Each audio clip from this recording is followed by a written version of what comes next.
전남진은 거칠게 숨을 몰아쉬며 고개를 숙였어요. 굳은 살 박힌 손을 천천히 펼쳐 보이며 중얼거렸죠. 이 손으로 나 진짜 많은 걸 망가뜨렸어요.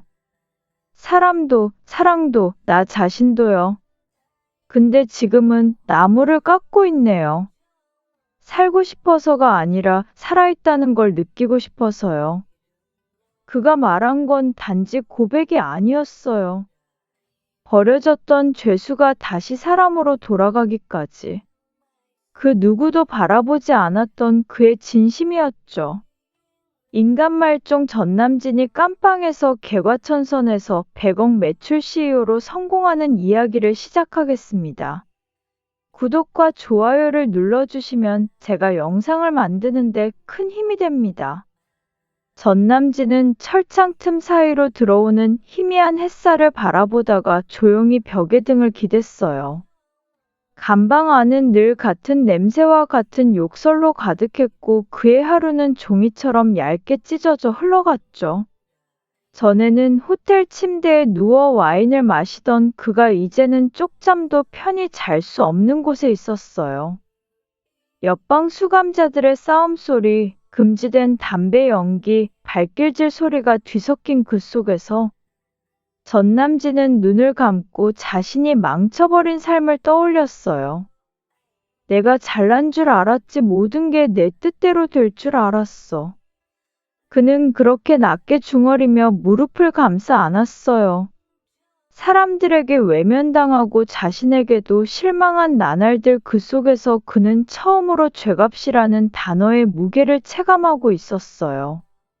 그리고 문득 이런 생각이 들었어요. 나도 언젠가는 이곳을 나갈 수 있을까? 나도 다시 시작할 수 있을까? 교도관이 복도에서 명단을 부르며 말했다고 해요. 내일부터 목공봉사반 다시 시작한다. 지원자는 신청서 써. 수감자 대부분은 비웃거나 고개를 저었지만 전남진은 이상하게 그 말에 시선이 갔어요. 그는 조용히 종이에 이름을 적었고 동료들은 킥킥거리며 말했죠. 야, 네가 뭘 만든다고? 하지만 전남진은 대답하지 않았어요. 무언가를 고치고 싶었거든요. 나무가 아니더라도 적어도 자신을요. 그렇게 시작된 목공봉사반 첫날 그는 거칠고 먼지투성이인 작업장에 들어섰어요. 나무 냄새가 코끝을 찔렀고 톱밥이 바닥에 쌓여 있었죠. 이곳은 망치질로 땀 흘리는 곳이다. 농담 따위 안 통하니까 제대로 해라. 목공반장의 말은 냉정했지만 그 눈빛만은 진심처럼 느껴졌어요. 전남진은 고개를 끄덕이고 묵묵히 낡은 나무 조각 하나를 손에 쥐었어요. 아주 오랜만에 무언가를 쥔 느낌이었죠. 그가 처음 만든 건 책받침 하나였어요. 내 귀가 똑같이 반듯해야 했고 모서리는 둥글게 깎아야 했지만 그의 손은 오래 쉬어 굳어 있었고 결과물은 삐뚤삐뚤했죠. 목공반장은 아무 말 없이 그것을 들여다보더니 말했다고 해요. 대충 만든 건 금방 들켜. 나무는 거짓말을 안 해. 그 말에 전남진은 고개를 떨궜지만 한편으론 그 말이 고마웠어요. 누구도 그렇게 자신에게 진심 섞인 말을 해준 적이 오래 없었기 때문이죠. 밤이 되자 그는 책받침을 가슴에 안고 잠이 들었어요. 웃기게도 그 물건 하나가 누군가의 잣대가 아니라 내가 만든 것이라는 이유만으로 소중하게 느껴졌거든요. 그날 이후 그는 새벽마다 가장 먼저 작업장에 나갔고 낡은 나무에 사포질을 하며 마음을 가다듬었어요. 누군가에게 보여주기 위한 게 아닌 단지 자신이 자신에게 실망하지 않기 위해서였죠. 그리고 처음으로 깨달았어요. 땀이 베인 목재는 눈물이 마른 마음과 참 많이 닮아 있었어요. 며칠째 작업장에 묻혀 지내던 전남진에게 교도관이 조용히 다가와 말했어요.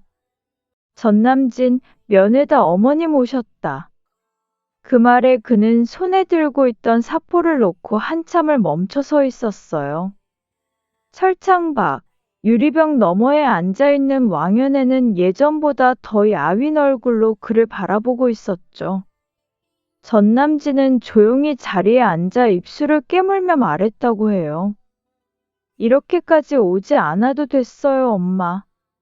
왕연애는 그의 얼굴을 바라보며 작게 웃었어요. 아들 얼굴 보러 온 게 뭐 그렇게 대단하다고. 그리고는 손가락 사이에 작고 낡은 수첩을 내밀었어요. 내가 어릴 적 만든 거 다 적어놨다 기억나냐? 나무로 만든 공룡, 삐뚤빼뚤한 연필꽂이. 전남진은 그 말을 듣고 눈을 감았어요. 그 작은 기록들 속에 자신이 있었음을 처음으로 깨달았죠. 다시 만들 수 있을까? 엄마가 자랑스러워할 만한 거. 그는 속으로 중얼이며 유리벽에 손을 올렸어요. 그 손 너머에서 왕연애도 같은 자리에 손을 올렸고 아주 조용한 시간 속에서 모자간의 마음은 하나로 이어지고 있었어요. 왕연애의 손끝 온기를 기억한 그날 이후 전남진은 더욱 깊이 작업장으로 들어갔어요. 목공반 정식 수업이 시작되자 그는 아예 매일 맨 앞자리에 앉았죠. 하지만 현실은 만만치 않았어요. 망치질 하나도 마음처럼 되지 않았고 못은 항상 삐뚤게 박혔어요. 손바닥엔 물집이 잡혔고 손등은 자주 긁혀 피가 배었어요. 야, 넌 진짜 쓸 줄 모르네. 그 손으론 숟가락도 못 들겠구만. 옆자리 죄수가 빈정거렸지만 전남진은 묵묵히 고개를 숙였어요. 목공반장은 그런 그에게 조용히 다가와 말했죠. 처음이 제일 부끄러워. 근데 그 부끄러움 넘으면 너도 나무처럼 단단해져.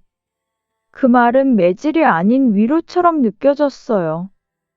전남진은 그날부터 연습장을 따로 만들어 못 박는 연습만 수십 번 반복했어요. 자신이 과거에 얼마나 서툰 사람인지, 그리고 지금 얼마나 천천히라도 바뀌고 있는지를 그 손이 알고 있었어요. 그는 더 이상 과거를 부끄러워하지 않기로 마음먹었죠. 그건 이제 성장의 증거였으니까요. 목재 위에 사포를 대던 전남진의 손끝은 어느새 익숙해져 있었어요.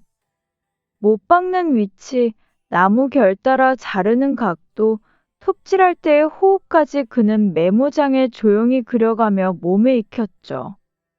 목공반장은 그의 옆에서 조용히 지켜보다가 어느 날 말했어요. 그 손에 진심이 있다. 전남진 씨 대충 하는 손이랑은 느낌이 달라. 전남진은 그 말을 듣는 순간 한동안 대답하지 못했어요. 그 말은 칭찬이 아니었어요. 그저 사실처럼 들렸고 그래서 더 깊게 가슴에 박혔죠. 그는 더 이상 가명도 시간도 생각하지 않았어요.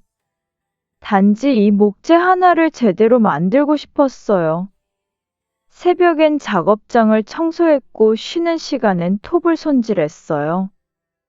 나무에서 배는 향, 먼지 속에서도 살아있는 결, 그리고 자신의 손등에 베인 굳은 살들 그 모든 게 그에게 다시 살고 있다는 실감을 줬어요.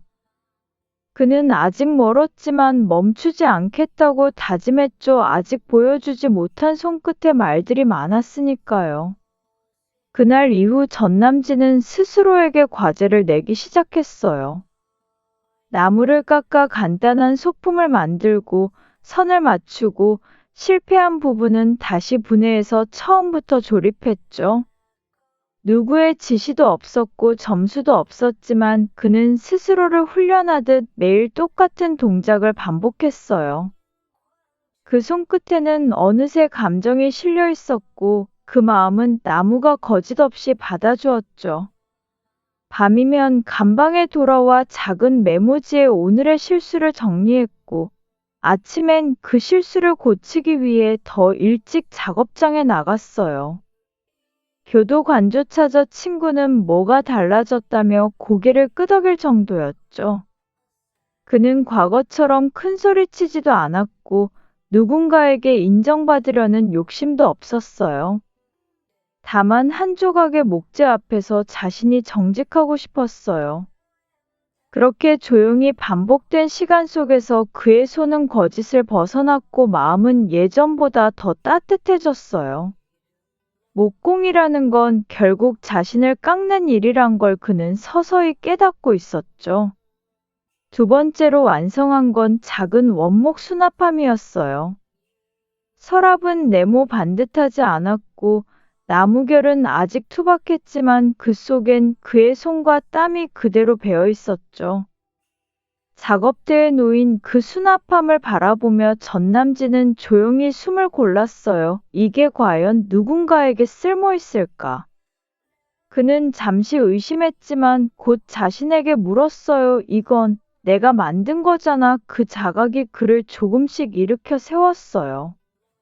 목공 반장이 다가와 수납함을 조심스럽게 열어보더니 잠시 말이 없었죠. 그리고는 덧붙였어요. 이런 거야 기술보다 마음이 먼저야. 그건 내 손에서 나온 거다.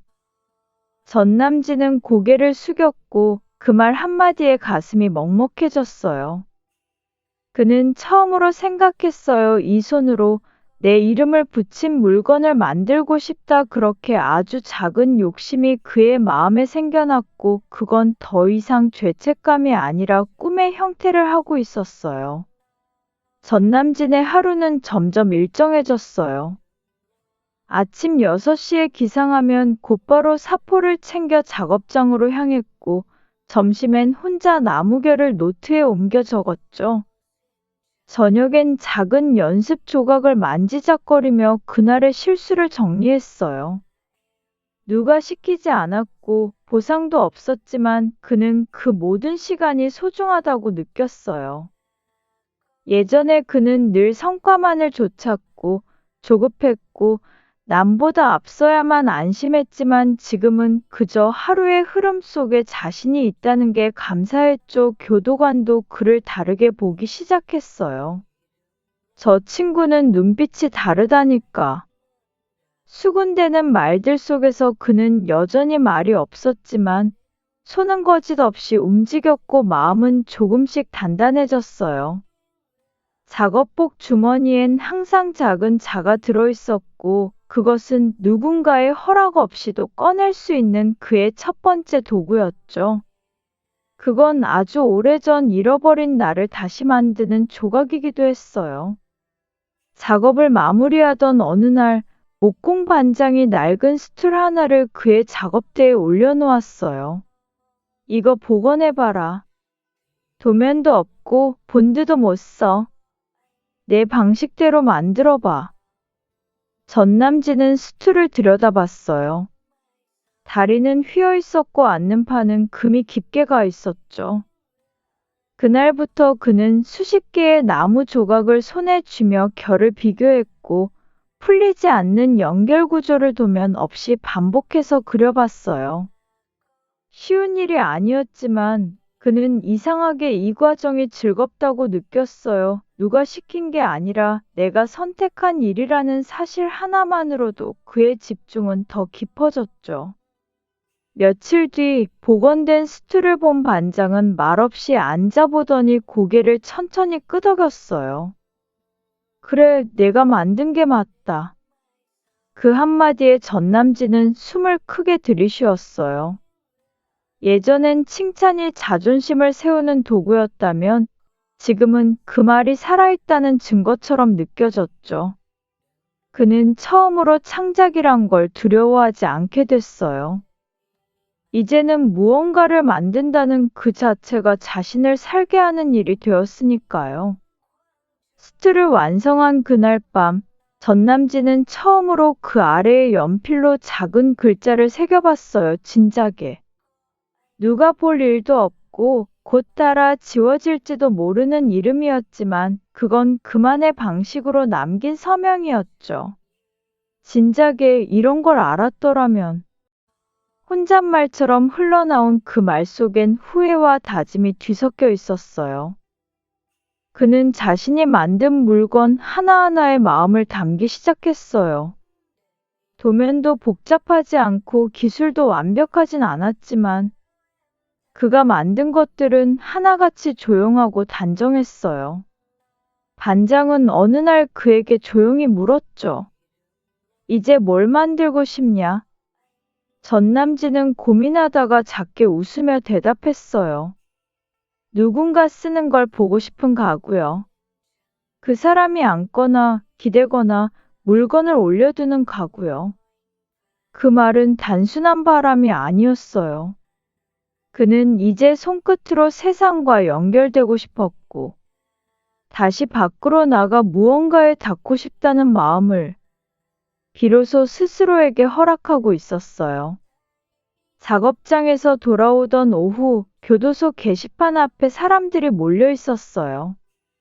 전남진은 무심코 걸음을 멈췄고 종이 한 장이 눈에 들어왔죠. 전국 교도소 재소자 목공대회 참가자 모집. 하얀 A사용지 위에 굵은 글씨가 선명하게 적혀 있었고 사람들은 농담처럼 수군거렸어요. 나가면 뭐에 상금도 없는데 이왕이면 가명이나 되게 하지. 전남진은 그들 사이에 서서 조용히 공고를 바라봤어요. 기대도 욕심도 없었지만 그 안에 적힌 자신의 작품으로 경쟁이라는 말이 마음에 걸렸어요. 이 손으로 어디까지 가볼 수 있을까? 작업장으로 돌아온 그는 밤늦게까지 못 하나를 다시 받고 나무결을 따라 사포질을 반복했어요. 도면을 펼쳐보며 머릿속으로 구조를 그렸고 마치 오래전의 자신과 지금의 자신을 동시에 붙잡아 보고 싶은 듯이 손이 바쁘게 움직였죠. 그는 아직 결정을 내리지 않았지만 마음은 이미 그 종이를 향해 조금씩 기울고 있었어요. 며칠을 고민하던 끝에 전남진은 참가 신청서를 조용히 제출했어요. 작업복 안주머니에 넣어뒀던 신청서를 꺼내어 적을 때 손이 약간 떨렸죠. 이건 가명을 위한 선택도 누군가에게 보여주기 위한 욕심도 아니었어요. 그저 한번 진심으로 만들어 보고 싶었어요. 세상의 기준이 아닌 자신의 기준으로. 그날부터 그는 다른 수감자들이 휴식을 취하는 시간에도 묵묵히 작업장에 남아 도면을 그렸어요. 목공반장은 아무 말 없이 그 옆에 다가와 말했어요. 이번엔 그냥 만들어서 끝내지 마라. 전남진 씨, 보여줘라. 너란 사람을. 그 말에 전남진은 고개를 끄덕이며 다시 연필을 잡았어요. 그의 설계는 복잡하지 않았지만 모든 결합과 곡선엔 이유가 있었죠. 그는 자신이 만든 가구 안에 과거의 실수, 후회의 조각 그리고 지금의 땀방울을 차곡차곡 쌓아놓고 있었어요. 이 작품이야말로 진짜 자기 이름을 걸 수 있는 첫 번째 물건이 될 것 같았어요. 대회를 하루 앞둔 밤, 전남진은 간방 침상에 앉아 조심스럽게 가슴속에서 작은 수첩 하나를 꺼냈어요. 왕연애가 천면회 때 건넨 낡은 가죽 표지 수첩이었죠. 표지를 넘기자 진진이 6살, 나무로 만든 공룡이라는 글씨가 떨리는 손글씨로 적혀 있었고, 그 아래엔 10살, 엄마 생일이라고 만든 연필꽂이. 못 박는 소리가 자랑스러웠던 날. 하나하나 읽어 내려갈수록 그의 눈가엔 서서히 빛이 고였어요. 그 수첩은 누가 알아주지도 않았던 그의 손과 시간을 누군가는 세심하게 기억하고 있었음을 알려주고 있었죠. 그는 수첩을 조용히 덮고 무릎 위에 올린 채 중얼거렸어요. 내일은 나 혼자 나가는 게 아니야. 엄마의 시간도 같이 가는 거야. 한밤중 작업장에 홀로 남아 마지막 사포질을 마친 그는 손끝에 힘을 뺀 채 작은 숨을 내쉬었어요. 그 숨엔 욕망이 아닌 정직한 바람이 담겨 있었죠. 이제 그는 세상을 향해 자신을 조용히 건네볼 준비가 되어 있었어요. 대회 당일 아침, 전남진은 교도관의 인솔을 따라 복도 끝을 걸었어요. 동그란 햇살이 유리창을 타고 내려왔고 교도소 밖을 나선 그의 눈엔 처음 보는 하늘이 펼쳐졌죠. 차에서 내리자 체육관처럼 꾸며진 대회장이 눈앞에 있었고 각 교정시설에서 온 참가자들이 작업복을 입고 조용히 자리를 지키고 있었어요. 그냥 나무지 뭐 대단한 거라고. 누군가 중얼거렸지만 전남진은 고개를 들고 자신의 작업대를 바라봤어요. 그 위엔 자신이 만든 원목 의자가 올려져 있었죠. 곡선이 부드럽고 등받이에 새긴 작은 홈은 손에 꼭 맞게 깎아진 모양이었어요. 그는 손으로 의자의 다리를 한번 쓰다듬고는 작게 중얼거렸어요. 이건 그냥 의자가 아니야. 이건 내 시간이고, 내 후회고, 내 사람이고, 내 다짐이야. 다른 사람들은 작품을 설명하느라 분주했지만, 그는 한 걸음 뒤에 서서 그저 조용히 의자 하나를 바라보고 있었어요. 그건 말 대신 손끝으로 써내려간 진심이었죠. 심사위원들이 작업대 사이를 조용히 걸어 다녔어요. 참가자들은 모두 긴장한 얼굴로 자신의 작품 옆에 서 있었고, 전남진은 손을 가만히 모은 채 시선을 바닥에 두었죠. 누군가는 속삭였어요. 네가 1등 할 것 같아. 하지만 그는 아무 말도 하지 않았어요. 어떤 결과든 받아들일 준비가 되어 있었고, 그의 마음은 이미 이 의자를 완성한 것만으로 충분하다고 느끼고 있었어요. 심사 결과가 발표되자 체육관에 정적이 흘렀고, 마이크를 잡은 진행자가 천천히 말했다고 해요. 제19회 전국 재소자 목공대회 최우수상은 진교도소 전남진 수용자. 그 순간 그의 가슴이 먹먹해졌어요. 주변에서 누군가가 등을 툭 쳤고 목공반장은 저 멀리서 고개를 끄덕였어요. 전남진은 조용히 무대 앞으로 걸어갔고 상장을 받아드는 손이 살짝 떨렸어요. 이 손으로 다시 누군가를 울리지 않을 수 있을까? 그는 그렇게 자신에게 묻고 있었어요. 대회가 끝난 지 일주일쯤 지나 교도관이 그를 조용히 불렀어요. 전남진, 너 가면 결정 났다. 징역 5년에서 3년으로 줄었어. 말없이 고개를 끄덕였지만 전남진은 그 순간에도 쉽게 감정을 드러내지 않았어요. 감형보다 더 큰 건 자신이 누군가에게 인정받았다는 사실이었죠. 출소 날짜가 정해지고 작업장에 마지막으로 들어간 날. 그는 오래 쓰던 사포를 조용히 쓸어내렸고 도면 가득 그려진 노트를 한 장 한 장 넘기며 말했어요. 여기서 만든 건 가구가 아니라 나였네요. 목공반장은 마지막 인사 대신 손을 내밀었고 그 손을 잡는 순간 전남진은 처음으로 담담하게 웃었어요. 출소 전날 밤 그는 간방 침상에 앉아 왕연애의 수첩을 다시 펴보았어요. 거기엔 작게 적힌 마지막 문장이 있었죠. 우리 진진이는 다시 만들 줄 아는 아이다. 그 글을 읽고 그는 눈을 감았어요. 이제 다시 새로운 결을 따라 살아갈 준비가 되어 있었어요. 철문이 열리는 소리는 생각보다 조용했어요. 교도소 정문을 나서는 순간 전남진은 고개를 들고 하늘을 바라봤죠. 몇 년 만에 마주하는 바깥 공기는 낯설고도 투명했어요. 그는 손에 작은 봉투 하나를 들고 있었어요. 작업장에서 만든 소형 연필꽂이 하나와 노트 한 권이 전부였죠. 버스를 타고 도심으로 나왔지만 세상은 달라져 있었어요.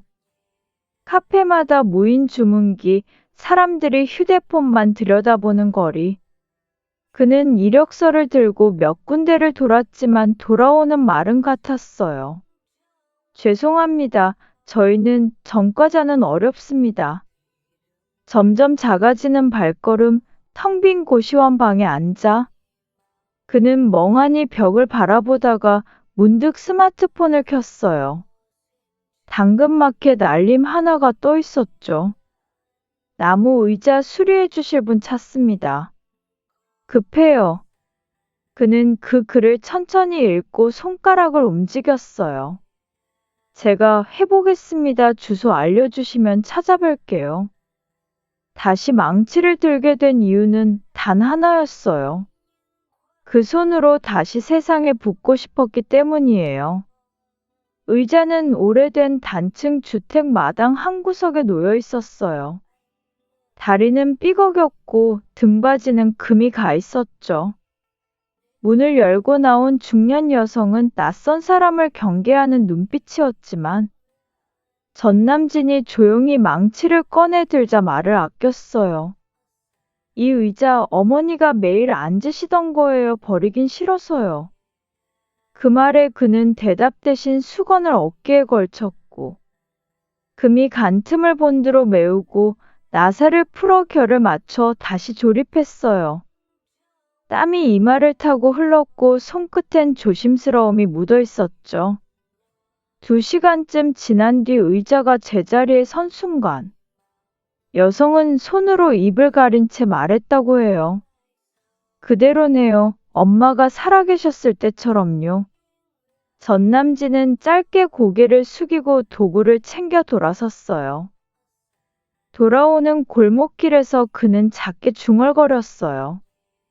이 손 아직도 누군가를 따뜻하게 할 수 있구나. 그 말 속엔 작은 기쁨과 아주 오래된 생의 감각이 담겨 있었어요. 며칠 뒤 전남진의 휴대폰에 또 한 통의 메시지가 도착했어요. 혹시 장롱도 보실 수 있나요? 오래된 물건이라 애정이 많아서요. 그는 망설이지 않고 대답했죠. 네. 직접 보고 판단해 드릴게요. 좁은 골목을 따라 도착한 집에는 문이 헐거운 장롱 하나가 벽에 기대 서 있었고 나무결은 갈라지고 문짝은 덜컥거렸어요. 전남진은 장갑을 끼고 곧장 분해에 들어갔고 부러진 경첩은 새로 갈아 끼우고 뒤틀린 다리는 결을 맞춰 다시 세웠어요. 작업을 마치고 나자 의뢰인은 조용히 말했어요.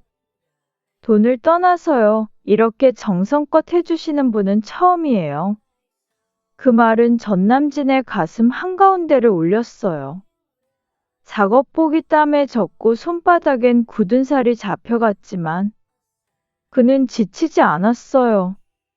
그날 이후 동네 커뮤니티 게시판에는 조용한 목수님, 진심으로 추천합니다라는 글이 올라오기 시작했고 전남진은 처음으로 자신의 이름이 아닌 손끝으로 사람들 사이에 다시 떠오르고 있었어요. 며칠 전 수리한 장롱 주인의 지인이 전화를 걸어왔어요. 혹시 탁자도 고치실 수 있나요? 어머니 물건인데 버리기엔 좀. 전남진은 짐을 챙겨 골목 어귀 오래된 연립주택으로 향했죠. 이번엔 한쪽 귀퉁이가 떨어진 탁자였어요. 하루가 꼬박 걸렸고 손은 땀에 젖었지만 탁자는 다시 제자리에 서 있었죠. 의뢰인은 말없이 탁자를 바라보다가 작게 인사했어요. 이 탁자에서 어머니가 마지막으로 식사하셨거든요. 감사합니다. 그 말이 전남진의 가슴속을 오래도록 울렸어요. 그날 이후 동네 커뮤니티에 조용한 목수님이라는 글이 올라오기 시작했어요. 댓글에는 시간 약속 정확함, 말수는 적지만 손끝이 따뜻함 이라는 말이 달렸고 하루에 한두 건씩 문의가 들어오기 시작했죠. 그는 여전히 같은 작업복을 입고 다녔지만 사람들의 눈엔 그가 이제 범죄자가 아니라 조용히 고치는 사람으로 보이기 시작했어요. 그날은 작은 장롱 수리를 마치고 돌아오는 길이었어요. 비가 갑자기 쏟아져 우산도 없이 주민센터로 들어섰죠. 복지과 직원이 물었어요. 무슨 일로 오셨어요? 전남진은 젖은 어깨를 가만히 털며 대답했어요. 그냥 쉴 데가 없어서요. 직원은 조용히 수건을 건넸고 두 사람은 잠시 아무 말 없이 창밖을 바라봤어요. 잠깐의 정적 끝에 직원이 말했어요. 의자 고쳐주셨다던 분 맞죠? 제 친구가 그러더라고요. 그 사람 말 없지만 진심이더라. 그 한마디는 전남진의 마음을 오래 울렸고 그날 이후 주민센터 게시판에 작은 쪽지가 붙었어요. 목수님, 장롱도 가능하신가요? 전남진은 그 종이를 접어 주머니에 넣었고 돌아가는 길에 혼잣말처럼 중얼거렸어요. 진심이라는 말 참 오래 들었네요. 그날부터 그는 비 오는 날에도 작업복을 벗지 않았어요. 이젠 손끝보다 먼저 마음이 움직이기 시작했기 때문이에요. 며칠 뒤 모르는 번호로부터 전화 한 통이 걸려왔어요. 혹시 침대도 수리하십니까? 전남진은 조용히 대답했죠. 직접 보면 가능할지 판단 드릴게요.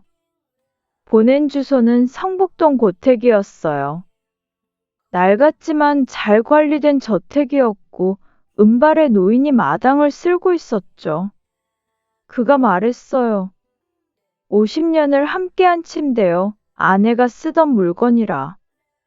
쉽게 버릴 수가 없어서요. 복원이라도 가능할까요? 침대는 프레임이 부서지고 조각 장식도 떨어져 있었어요.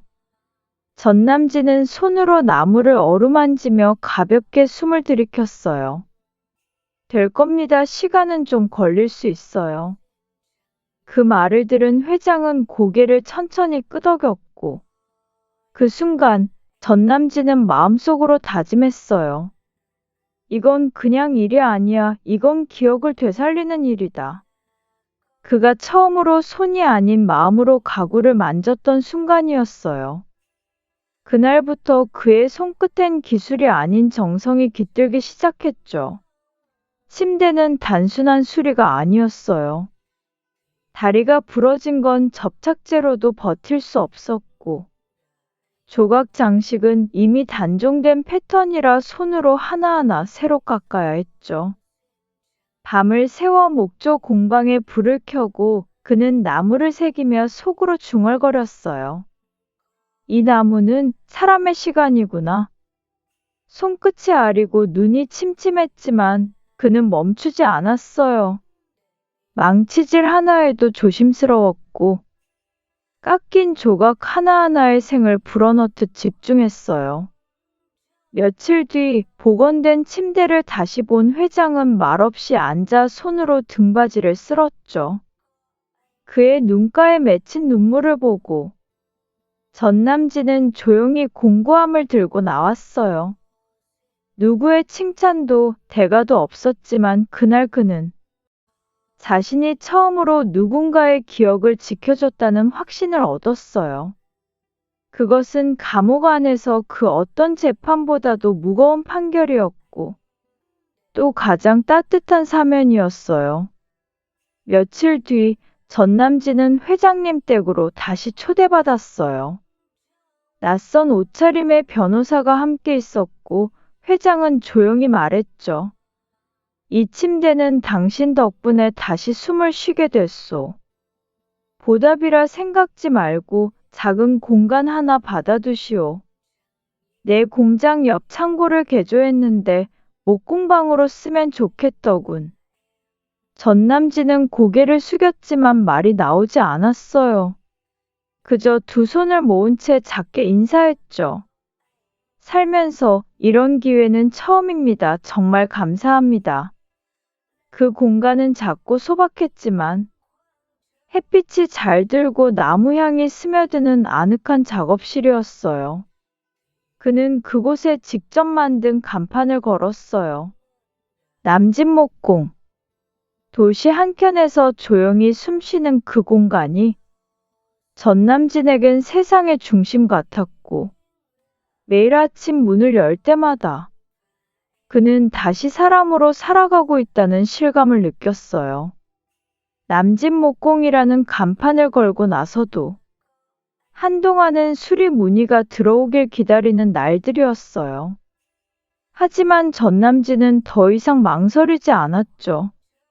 그는 오래전부터 마음속에 그려두었던 작고 단정한 원목의 서랍장을 도면 위에 그려 넣었어요. 나뭇결을 따라 흐르는 무늬, 잡아당길 때 나긋하게 움직이는 서랍, 그 안에 담길 사람들의 물건과 추억을 떠올리며 그는 가구를 만들기 시작했어요. 그 순간 그는 더 이상 수리공이 아니라 무언가를 처음부터 창조하는 목수가 되었어요.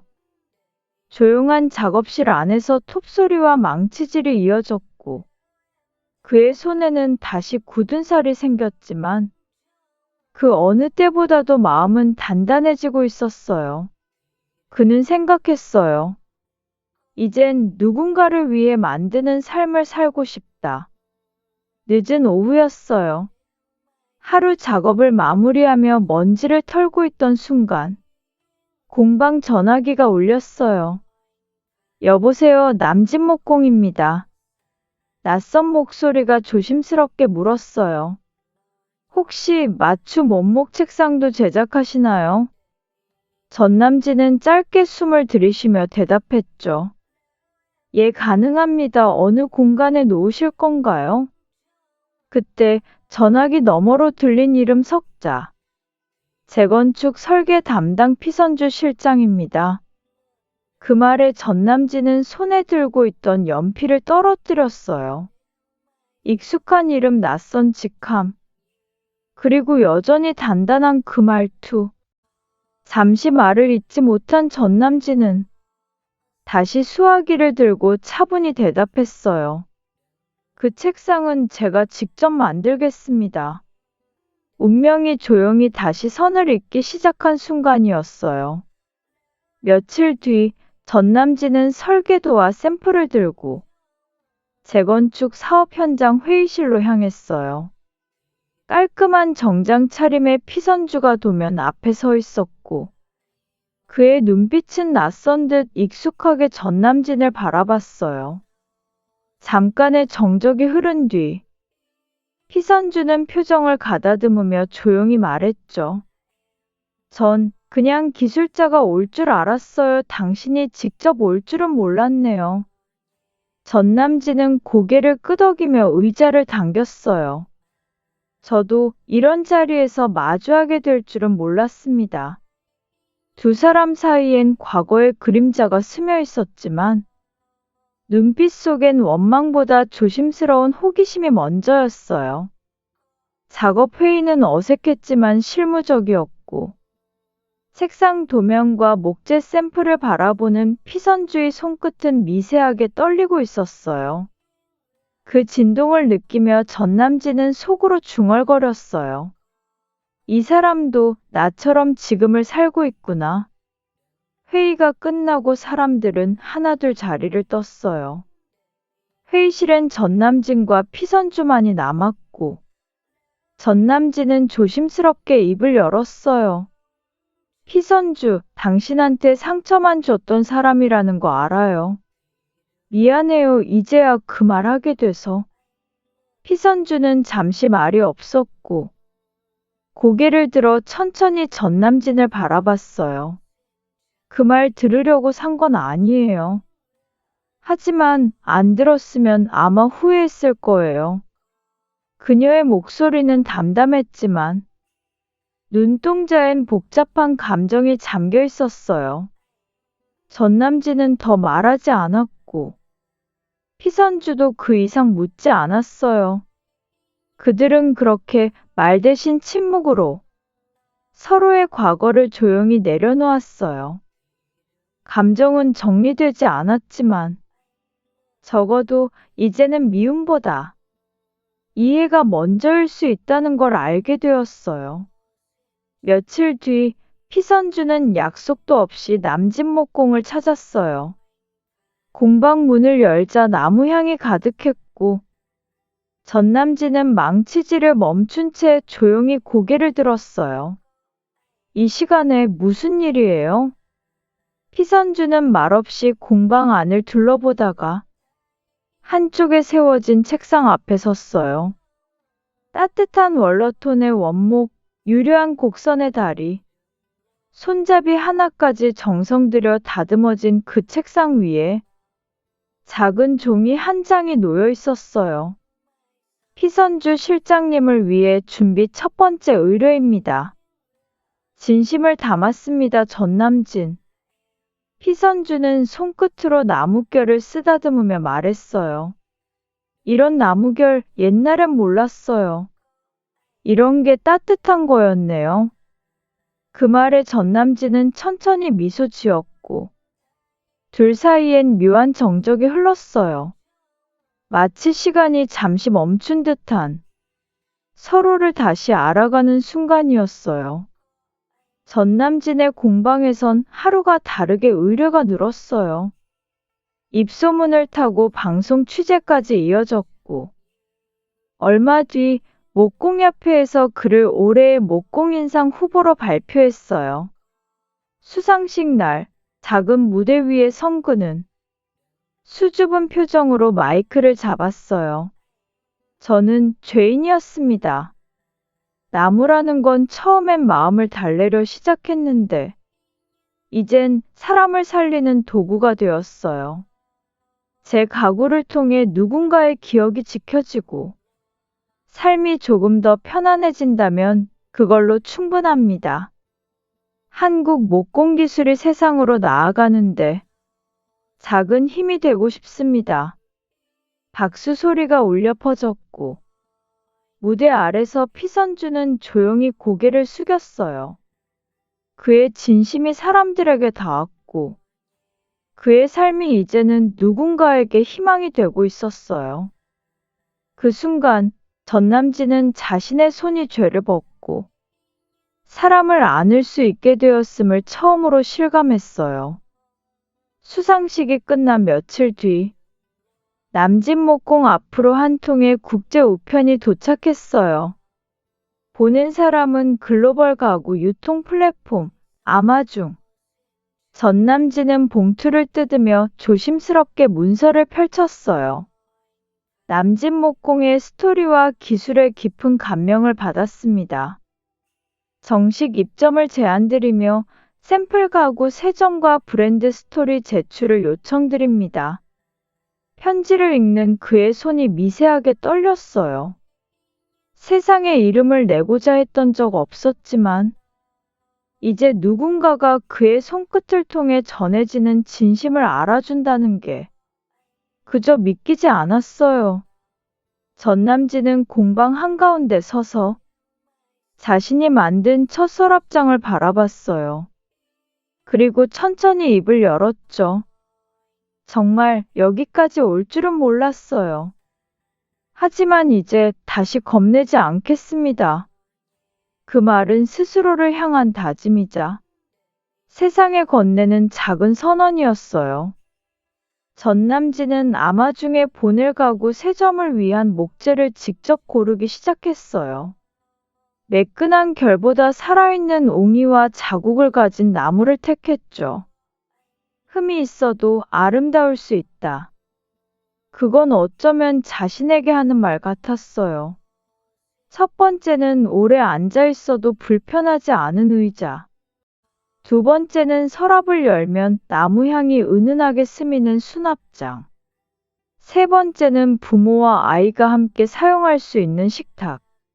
그는 하루에 1시간도 쉬지 않고 손을 올렸고 밤이 깊어질수록 그의 작업장엔 불이 꺼지지 않았어요.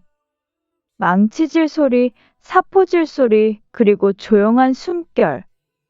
그 안은 삶을 다시 엮어나가려는 사람의 절실함과 따뜻함이 스며 있었어요. 전남진은 말했어요. 이 가구들은 나처럼 누군가에게 오래 기억될 수 있기를 바랍니다. 아마존 본사에 도착한 남진목공의 가구는 곧바로 디자인팀과 홍보팀의 눈을 사로잡았어요. 특히 어린아이도 사용할 수 있도록 설계된 식탁의 곡선은 단순한 기능을 넘어 배려의 기술이라 불렸죠. 해외 관계자는 영상 회신에서 이렇게 말했어요. 당신의 가구는 완벽해서 아름다운 게 아닙니다. 불완전함 속에서 진심이 느껴져서 눈물이 났어요. 전남진은 그 말을 듣고 말없이 웃었어요. 그는 더 이상 감정에 흔들리지 않았지만 가끔은 이렇게 눈가가 시큰해질 때도 있었어요. 며칠 뒤 아마존 측은 그에게 정식 초청장을 보냈어요. 남진목공의 철학을 공유하는 인터뷰를 본사에서 영상으로 제작하고 싶습니다. 그 순간 전남진은 고개를 들어 햇살이 드는 창밖을 바라봤어요. 자신의 손이 만든 길이 세상으로 열리고 있다는 걸 비로소 실감할 수 있었어요. 출국을 하루 앞둔 저녁, 전남진은 작은 꽃다발을 들고 피선주 사무실을 찾았어요. 문을 열자 피선주는 놀란 듯 얼굴을 들었고 그는 멋쩍게 웃으며 꽃을 내밀었죠. 여행 전엔 누군가에게 인사해야 한다고 하더군요. 이번엔 당신이 그 사람이에요.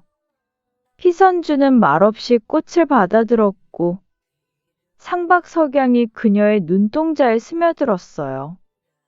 이번엔 꼭 멀리까지 다녀오세요.